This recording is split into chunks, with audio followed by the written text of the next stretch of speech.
Walaupun Donald Trump dah suruh Israel untuk stop bom Gaza lepas Hamas menerima sebahagian daripada Donald Trump punya ceasefire plan, diorang terus bom Gaza dan semalam saja membunuh lebih daripada 70 orang. Hamas bersetuju dengan sebahagian daripada Donald Trump punya ceasefire plan, seperti diorang bersetuju untuk membebaskan all the hostages yang hidup ataupun yang mati, dan diorang juga bersetuju untuk memberikan tampuk pemerintahan ataupun administration Gaza kepada satu badan teknokrat.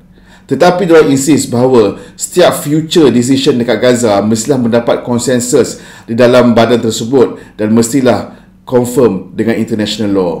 Tetapi ada perkara-perkara yang perlu diperbincangkan lebih lanjut, seperti Hamas tak komit untuk disarmament, dan diorang juga cakap perkara seperti Gaza status, full Israel withdrawal dan juga Gaza punya sovereignty serta peranan yang dimainkan oleh badan international untuk oversight perlu diperbincangkan lagi. Diorang juga insist bahawa setiap future punya decision must be through consensus for all Palestinian punya parties and fraction. Dan bukan itu aja, diorang juga reject seperti Donald Trump kata involvement of non-Palestinians seperti dia dan juga Tony Blair semasa proses transition.